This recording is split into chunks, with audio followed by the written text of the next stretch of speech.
안녕하십니까. 원샷 원킬 사회복지학개론의 실전 모의고사 2회차 문제풀이 들어가도록 하겠습니다.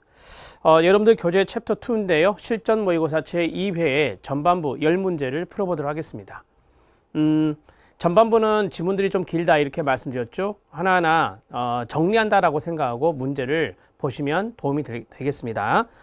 맞추는 것도 중요하지만 이 전체적인 내용들을 보면서 이론에 좀 부족한 부분들의 갈증을 조금 풀어주시길 바랍니다. 1번 문제부터 바로 들어가는데 1번 문제는 여러분들이 중요하게 생각해야 되는 사회복지 실천 파트의 비에스텍 관계론입니다. 여기에 당연히 별표 쳐야 되죠. 여러분들 형광펜으로 별표 치고 있죠. 이런 것들을 같이 하셔야 됩니다. 자, 관계론의 원칙은 말씀드린 대로 비에스텍의 관계론입니다. 원칙은 7가지가 있죠. 7가지. 여기 보시면 수용이라든지 통제된 정서적 관여라든지 개별화라든지 그 다음 비밀보장이라든지 자기결정권의 존중이라든지 이런 것들이 있습니다. 이 암기법을 말씀드립니다. 저는 이렇게 외웁니다. 비자의 비밀 캐스통입니다. 이렇게 해서 7개인데요. 자, 비심판적 태도, 자기결정권의 존중, 의도적 감정 표현, 비밀보장, 개별화, 수용, 통제된 정서적 관여입니다. 자, 7개인데 여기에 지금 5개가 세팅되어 있죠. 나머지 2가지. 나머지 2가지는 뒤에 보니까 의도적 감정 표현이 안 보이죠? 의도적 감정 표현이 안 보이고 그 다음에 비심판적 태도가 안 보입니다.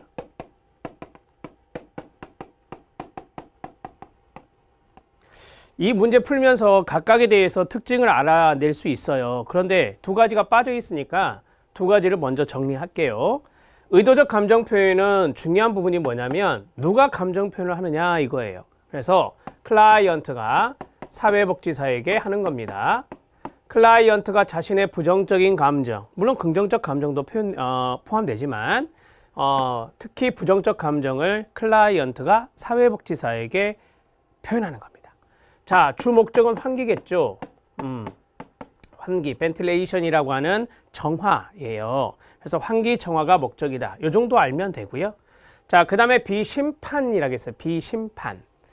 이거는 이제 한마디로 말하면 죄가 있느냐 없느냐 이런 것들을 묻지 않는 겁니다. 뭐 종교적으로는 정죄한다라고 하는데 그런 것이 없는 거죠. 그게 바로 이제 비심판이다 이렇게 말합니다. 클라이언트에게 책임, 이 책임이 바로 너는 네가 잘못했어 이런 어떤 심판적인 책임을 말하는 거예요. 클라이언트에게 책임, 즉 죄가 있는 것을 유죄라고 하잖아요. 자, 이런 것을 묻지 않는 겁니다. 그게 바로 비심판이다. 이렇게 개념을 잡죠. 클라이언트를 평가는 할 수 있어요. 클라이언트에 대해서 자료를 수집하고 어세스먼트하는 분석 이런 것들은 할 수 있지만 클라이언트에게 너가 이것은 잘못한 거야. 이런 식으로 책임이 너한테 있어 라고 하는 그런 유죄의 정도를 묻지 않는 것을 비심판이라 한다. 이 정도 아시면 됩니다. 자, 이제 하나씩 보죠. 수용입니다. 사회복지사 클라이언트의 장점, 약점, 바람직한 성격, 그렇지 못한 성격, 긍정적 감정, 부정적 감정, 건설적인 태도, 파괴적인 태도를 포함하여 자, 지금 여기까지 시험에 나왔었어요. 자, 보세요. 긍정적이든 부정적이든 이거예요. 긍정적인 것만 수용하는 게 아니에요. 그걸 조심하셔야 돼. 여기도 약점도 있고 바람직하지 못한 성격도 있고 부정적 감정도 있고 파괴적 태도도 들어가요. 자, 이러한 것들을 포함하여 클라이언트의 있는 그대로를 이해하고 다루어 나가는 것이다. 이것을 좀 쉽게 말씀드리면 있는 그대로를 받아들인다 라고 하는 거예요. 자, 있는 그대로를 받아들인다. 있는 그대로를 받아들인다. 자, 이걸 틀리게 말해 볼까요? 있는 그대로 이 자리에 이 긍정적인 것을 선한 것이라 하거든요. 선한 것을 있는 그대로 대신에 선한 것을 받아들인다. 이런 식으로 하면 X가 되는 거예요. 있는 그대로의 것은 선한 것도 들어가고 선하지 않는 것도 들어가기 때문에 있는 그대로 the real이라고 하고 더 선한 것은 the good이라고 하죠. 그래서 수용의 대상은 the good이 아니라 선한 것이 아니라 무엇이다? 참된 것이다. the real이다. 있는 그대로의 것이다. 이렇게 이야기하고 있죠. 자, 이런 것들이 다 중요해요. 그래서 같이 알아놓으시고 수용이라는 말이 조금 추상적인 의미가 있어요. 그래서 이거를 어떻게 이해하시면 되냐면요. 이 사람이 정말 파괴적인 행동을 해요. 아내를 학대하는 남편이다. 그럴 때 네, 인간으로서의 존엄성은 있을 거 아닙니까? 그걸 존중해줘라 이거예요. 아, 그거구나. 존중하는 태도구나. 인간으로서의 존엄성을 존중해주는 태도예요. 이것은 사회복지사가 지녀야 되겠죠. 이런 것이 필요하다 이거예요. 클라이언트를 만날 때. 클라이언트가 선하든 클라이언트가 악하든 클라이언트에게 장점이든 약점이든 간에 그거를 인간으로서의 어떤 존엄성을 가진 존중의 태도. 그래서 우리가 이거 수용적 존중이라는 말을 쓰기도 해요. 이 정도 아시면 되고 맞습니다. 자, 그 다음에 통제된 정서적 관여 들어갑니다. 클라이언트의 정서적 관여 틀렸어요. 여러분, 이 정서적 관여는요, 누가 하는 거죠?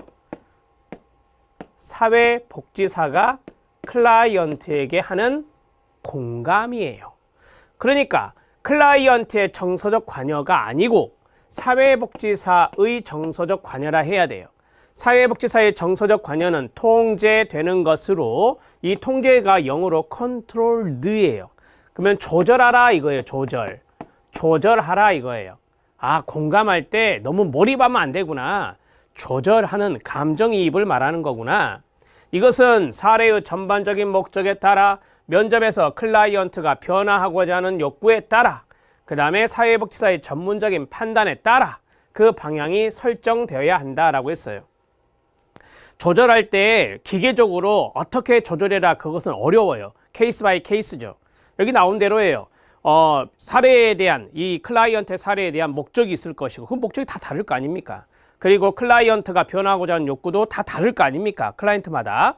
그리고 사회복지사의 전문적인 판단, 이 클라이언트의 판단과 이 클라이언트의 판단이 다 다를 수 있어요. 그래서 그러한 것에 따라서 공감을 하되 조절하라 이거예요. 통제하라 이거죠. 근데 여기가 틀렸어요. 클라이언트의 정서적 관여가 아니고 사회복지사의 정서적 관여고 이것은 공감을 강조하는 거예요. 즉 감정이입, empathy라고 하죠.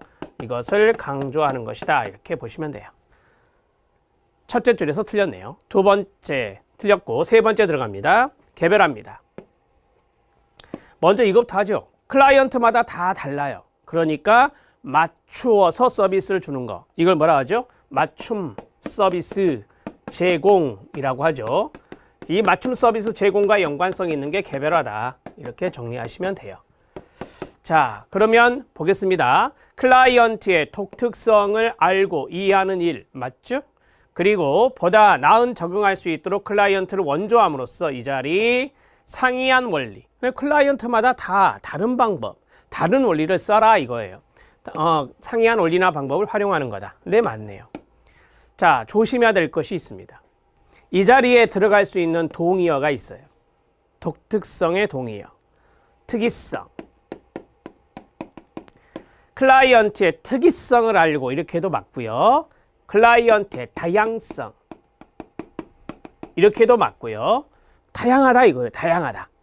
클라이언트마다 다 같은 특징을 갖고 있지 않고 다양한 특징을 갖고 있다라고 하는 거죠. 그래서 이 두 가지가 들어가도 맞다, 틀리다, 맞다 이렇게 정리할 수 있어요.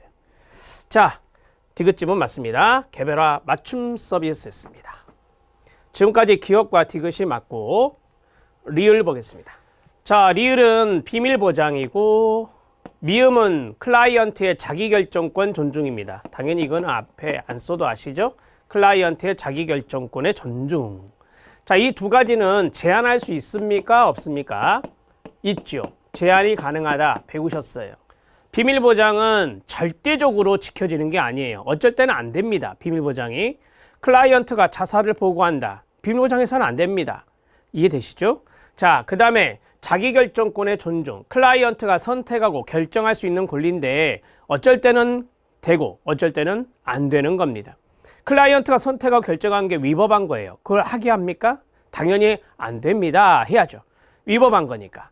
따라서 이러한 것들은 제한이 가능해요. 이것을 다른 말로 이렇게 말해요. 윤리 상대주의라고 해요. 윤리적인 의무이지만 상대성이 있다라고 하는 거죠. 윤리 절대주의가 아니라고요. 윤리 상대주의다. 둘 다 제한하니까 윤리 상대주의가 되는 거예요. 오답 노트 바로 끝냈습니다. 미음이 틀렸네요. 제한할 수 있다는 거. 자, 비밀보장 보겠습니다. 윤리 상대주의에 따르며 전문적, 직업적 관계에서 나타나는 클라이언트의 사생활에 대한 정보를 보호하는 것이다. 네, 맞아요. 비밀보장이 바로 이거죠. 사생활을 보호하는 겁니다. 자, 리을 집은 맞고요. 여기는 틀렸네요. 자기결정권의 존중은 윤리 상대주의에 따릅니다. 사회복지사는 클라이언트가 전 과정에 적극적으로 참여할 수 있도록 하고 자신의 문제를 스스로, 그래서 자기결정권이에요. 스스로 해결하는 과정을 통해 자신의 잠재력을 개발하고 인격적인 성장을 이룰 수 있도록 돕는다. 뒷부분은 맞아요. 뒷부분은 아주 좋은 지문들이에요. 자, 그러나 윤리 상대주의에 입각한다. 이렇게 정리하시면 됩니다. 윤리적 상대주의라고도 하고요. 윤리 상대성이라는 말도 쓰기도 해요. 아무튼 윤리적 절대주의, 윤리 절대주의 나오면 안 된다. 제한할 수 있는 것이니까.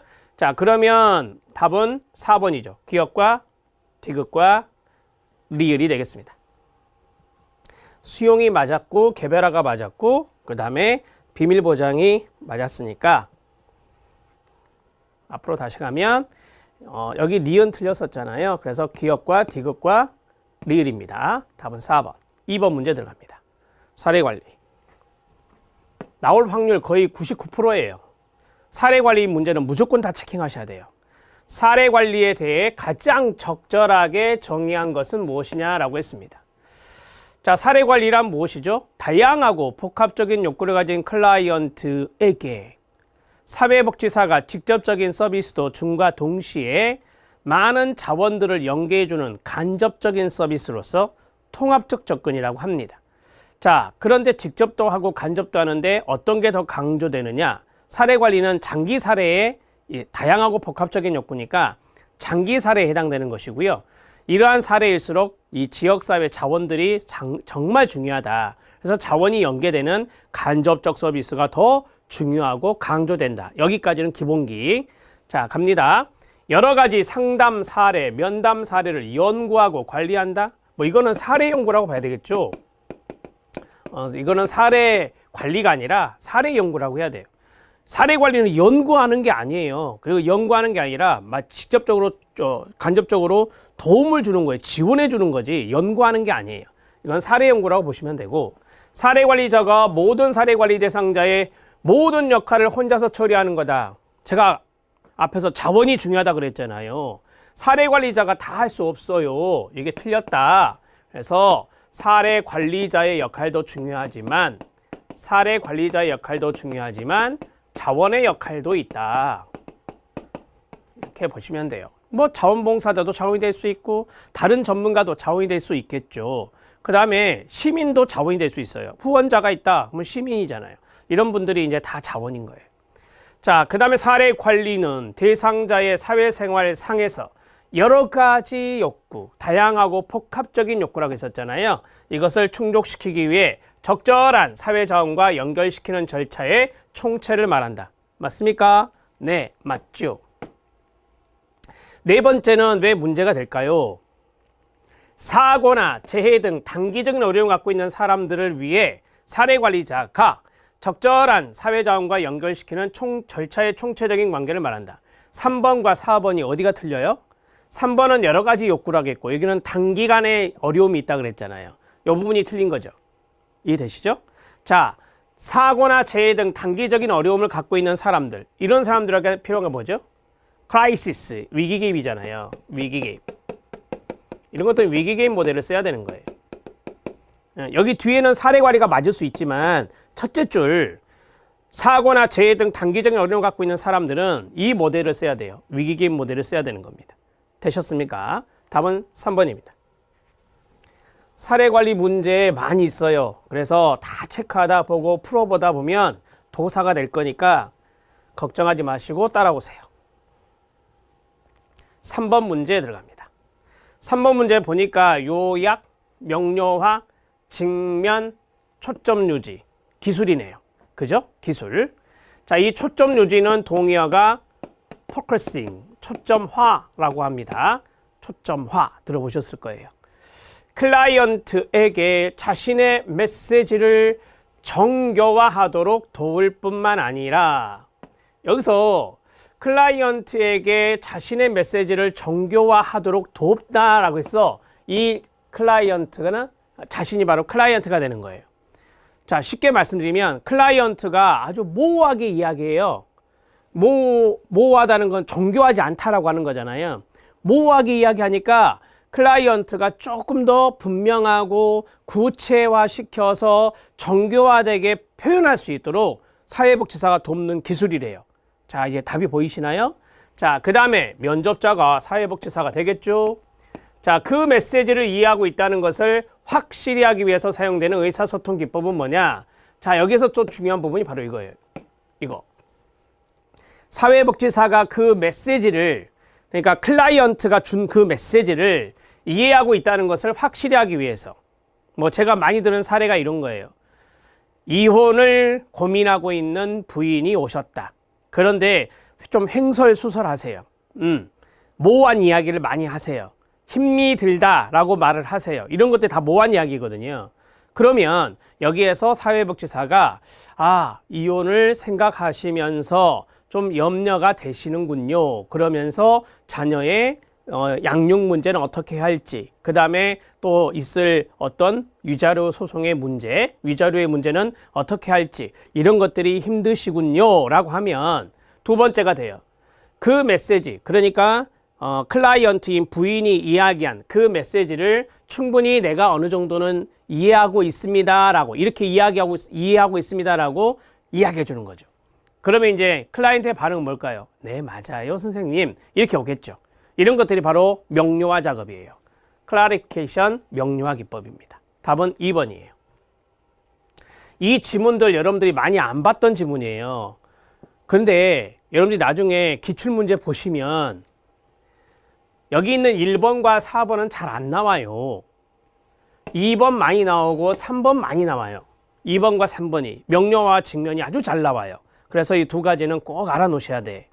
자, 그러면 명료화, 최근에 또 사례까지 냈잖아요. 그래서 사례가 또 쉽게 여러분들이 풀더라고 보면. 개념을 확실히 잡고 있으면 사례는 금방 보이니까. 자, 하나씩 해드릴게요. 요약은 키워드가 뭔지 아세요? 정리요, 정리. 축약이에요, 축약. 이제까지 쭉 이야기한 걸 정리하거나 축약한 걸 요약 기술이라고 하고요. 그 다음에 두 번째, 초점화부터 할게요. 초점화. 초점화는 이제 후보예요, 후보. 나올 수 있는 후보. 초점화는 말 그대로 좀 뭐가 생각나시냐면 초점화? 초점? 뭐 중요한 거? 이거예요. 그렇죠. 중요한 거. 자, 클라이언트가 되게 이럴 때는 장황한 이야기를 하는 거예요. 장황한 이야기. 장황한 이야기. 산만한 이야기를 하는 거예요. 우리가 보통 막 두서없이 이야기한다 하잖아요. 좀 이게 무슨 말인지는 알겠어요. 근데 막 여러 가지 이야기를 막 다양하게 쏟아놓는 사람들이 있어요. 이럴 때 쓰는 거거든요. 자, 그럴 때는 중요한 것은 뭐예요? 이렇게 물어봐야죠. 많은 이야기 하셨는데 중요한 건 뭡니까? 그게 바로 초점하다. 두 번째 있어요. 하나 더 있거든요. 이렇게 되게 집단에서 쓰는 게 있어요. 집단 성원들이 쭉 있다 보면 서로 이야기하다가 한 사람이 좀 우리가 속된 말로 3000% 빠진다 하잖아요. 이야기가 3000% 빠진다. 그러면은 어떻게 해야 돼요? 다시 제자리로 돌려놔야죠. 사회복지사가. 그래서 그 이야기는 나중에 할 시간이 있을 것입니다. 지금 우리가 이 이야기 하고 있었는데 이 이야기를 계속 하시지요. 이렇게 말해야 되잖아요. 그게 바로 뭐냐면 대화 일관성입니다. 대화의 일관성을 유지하는 거예요. 그게 바로 초점을 유지하는 거예요. 이렇게 해서 정리하시면 돼요. 됐죠? 자, 세 번째 들어갑니다. 세 번째는 명료화부터 할게요. 자, 명료화는 명확화라고도 해요. 명확화라고도 하는데 대표 용어가 명료화입니다. 자, 이거는 앞에서 말씀드렸는데요. 지금 이거는 산만한 장황한이고 이거는 추상적인이 나와요. 추상적이고 애매모호한. 클라이언트의 이야기가 추상적이면서 모호해요. 그러면 사회복지사가 어떻게 해야 되죠? 계속해서 그 이야기를, 모호한 이야기를 듣고 있을 수 없잖아요. 그래서 명료화 기술을 통해서 잘 이해가 안 돼요. 잘 이해가 안 돼요 하면서 좀 더 분명하게 말씀해 주시겠습니까? 이렇게 할 수 있는 거죠. 구체적으로 말씀해 주시겠습니까? 이렇게 말해야죠. 자, 그게 바로 사회복지사의 이야기인 거예요. 이렇게 짝이 되는 거죠. 되셨죠? 뭐 이것도 하나 더 있어요. 여기 두 번째 줄에 있었던 거. 사회복지사가 면접자라고 했으니까 사회복지사가 그 이야기의 의미를 이해하고 있다는 것을 확실히 하는 겁니다. 이야기의 의미를 이해하고 있음을 확실히 하는 겁니다. 그게 바로 명료화예요. 그러니까 이게 나올 수도 있고 이게 나올 수도 있어요. 두 가지 다 알아놓으셔야 돼요. 자, 그 다음에 네 번째, 직면입니다. 직면은 뒤에 문제 있었던 것 같은데, 자, 직면은 이런 겁니다. 클라이언트가 말하고 있는 것과 행동하는 것, 클라이언트가 생각하고 있는 것과 행동하는 것, 이게 다 다른 거예요. 그랬을 때 이제 직면 기법을 써가지고 그것을 알게 하는 거예요. 그래서 우리가 보통 클라이언트의 입장에서는 불일치를 보이는 거예요. 동의어가 모순이에요. 이거 불일치나 모순 이런 것들을 보일 때 직접적으로 지적하는 거예요. 직접적인 지적. 그래서 우리가 이것을 직면, 고들직자에 면할 남면자 써서 직면이다 이렇게 말하거든요. 자, 그러면 직접적인 지적을 했다. 클라이언트에게 잘못하면 역효과가 나타날 수 있어요. 그죠? 상당히 이제 상처받은 경험이 많은 사람들은 클라이언트 같은 경우는 이 직면 기법을 쓸 때 아주 좀 조심했어야 되거든요. 그래서 전제 조건이 있어요. 따라서 라포 형성 후 반드시 써야 돼요. 라포 형성 후 반드시 사용한다. 또는 반드시 라포 형성 후에 사용해야 됩니다. 라포 형성 다음에 쓴다는 거. 상담사 자격시험에서 이거 나왔던 것 같아요. 라포 형성 이전에 사용할 수 있다. 틀려요. 라포 형성 이전에 쓰면 역효과, 역반응이 많이 나요. 그래서 라포 형성 후에 사용해야 한다는 것도 알아놓으시면 좋습니다. 끝. 네 가지 설명 다 했습니다.